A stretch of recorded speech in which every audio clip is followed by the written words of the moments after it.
Chapter 16, Grave on the Mountains. Hind's Feet on High Places by Hannah Hurnard. Grave on the Mountains. The path led forward to the edge of a yawning chasm, then stopped dead. This grave-like gorge yawned before them in each direction, as far as they could see, completely cutting off all further progress. It was so filled with cloud and mist that they could not see how deep it was, nor could they see across the other side, but spread before them like a great gaping grave, waiting to swallow them up. For a moment, Much Afraid wondered whether this could be the place after all, but as they halted on the edge of the canyon, they could plainly hear the sound of mighty swirling waters, and she realized that they must be standing somewhere near the lip of the great fall, and that this was indeed the place appointed. Looking at her companions, she asked quietly, What must we do now? Can we jump across the other side? Jump? No, they said. It would be impossible. What then are we to do? She asked. We must leap down into the canyon, was the answer. Of course, said Much Afraid at once. I did not realize at first, but that is the thing to do. Then, for the last time on that journey, though she did not know it at the time, she held out her hand to her two companions that they might help her. But this time she was so weak and exhausted that instead of taking her hands, they came close up to her and put her hands beneath her arms so that she leaned with her full weight against them. Thus, when suffering and sorrow supported her, Much Afraid cast herself down into the yawning grave. The place into which they had thrown themselves was deep, and had she been alone, she must have been badly hurt by the fall. However, her companions were so strong that the jump did not seem to harm them at all, and they bore her so easily between them, and broke the fall so gently that she was no more than bruised and shaken. Then, because the canyon was so filled with mist and cloud that nothing was visible, they began to feel their way slowly forward and saw looming up before them a flat, oblong rock. On reaching it, they found it to be some kind of stone altar with the indistinct figure of someone standing behind it. This is the place, said Much Afraid quietly. This is where I am to make my offering. She went up to the altar and knelt down. My lord, she said softly through the mist, will you come to me now and help me make my burnt offering as you have commanded me? But for the first time on that journey, there seemed to be no answer at all. And the shepherd did not come. She knelt there, quite alone in the cold, clammy mist, beside the desolate altar in this valley of shadow. And into her mind came the words which bitterness had flung at her long before when she walked the shores of loneliness. Sooner or later, when he gets you up on the wild places of the mountains, he will put you on some sort of cross and abandon you to it. It seemed that, in a way, bitterness had been right, thought Much Afraid to herself, only he had been too ignorant to know, and she too foolish at that time to understand that in all the world only one thing really mattered, to do the will of the one she followed and loved, no matter what it involved or cost. Strangely enough, as she knelt there by the altar, seemingly abandoned At that last tremendous crisis, there was no sign or sound of the presence of her enemies. The grave up on the mountains is at the very edge of the high places, and beyond the reach of the pride and bitterness and resentment and self-pity. Yes, and of fear too, as though she were in another world altogether. For they can never cast themselves down into the grave. She knelt there, feeling neither despair nor hope. She knew now, without a shadow of a doubt, that there would be no angel to call from heaven to say that the sacrifice not be made. And this knowledge caused her neither dread nor shrieking. She felt nothing but a great stillness in which only one desire remained, to do that which he had told her, simply because he asked it of her. The cold, dull desolation which had filled her heart in the cave was gone completely.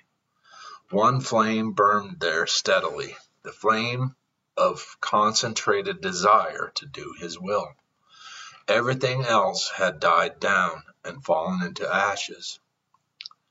After she had waited for a little, and still he had not come, she put out her hand with one final effort of failing strength, grasped the natural human love and desire growing in her heart, and struggled to tear them out.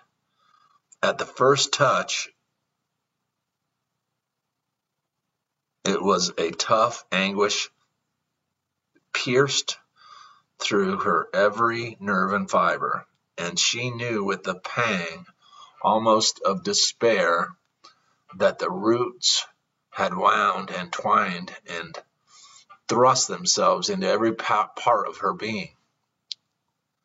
Though she put forth all her remaining strength in the most desperate effort to wrench them out, not a single rootlet stirred. For the first time she felt something akin to fear and panic. She was not able to do this thing which he had asked of her. Having reached the altar at last, she was powerless to obey. Turning to those who had been her guides and helpers all the way up the mountains, she asked for their help and for them to do what she could not for herself, to tear the plant out of her heart. For the first time, suffering and sorrow shook their heads. "We have done all that we can for you," they answered, "but this we cannot do." At that, the indistinct figure behind the altar stepped forward and said quietly, "I am the priest of this altar.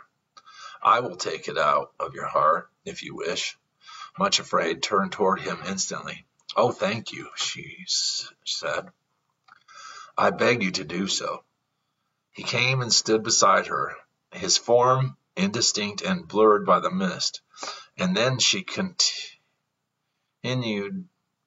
entreatingly, "I am a very great coward. I am afraid that the pain may cause me to try to resist you. Will you bind me to the altar in some way so that I cannot move? I would not like to be found struggling while the will of my Lord is done." There was complete silence in the cloud-filled canyon for a moment or two. Then the priest answered, "It is well said. I will bind you to the altar." Then he bound her hand and foot. When he had finished, Much Afraid lifted her face toward the high places, which were quite invisible, and spoke quietly through the mist. "My Lord, behold me, here I am, in the place thou didst send me to do. Doing the thing thou didst tell me to do, from where thou diest. For that where thou diest will I die, and there will I be buried. The Lord do so to me, and more also, if aught but death part thee and me. Ruth 1:17. Still there was silence, a silence as of the grave, for indeed she was in the grave of her own hopes, and still without a promised hind's feet, still outside the high places, with even the promise to be laid down on the altar. This was the place to which the long, heartbreaking journey had led her. Yet just once more, before she laid it down on the altar, much afraid, repeated the glorious promise which had been the cause of her starting for the high places. The Lord is my strength, and he will make my feet like hinds' feet, and he will make me to walk up on mine high places. To the chief singer on my stringed instrument. Habakkuk 3:19. The priest put forth a hand of steel right into her heart. There was a sound of rending and tearing, and the human love, with all its myriad rootlets and fibers, came forth. He held it for a moment and then said, yes, it was ripe for removal. The time had come. There is not a rootlet torn or missing. When he had said this, he cast it down on the altar and spread his hands above it. There came a flash of fire which seemed to rend the altar. After that, nothing but ashes remained. Either the love itself, which had been deeply planted in her heart, or of the suffering and sorrow which had been her companions on that long, strange journey. A sense of utter, overwhelming rest and peace engulfed Much Afraid. At last, the offering had been made, and there was nothing left to be done. When the priest had unbound her, she leaned forward over the ashes on the altar and said with complete thanksgiving, "It is finished."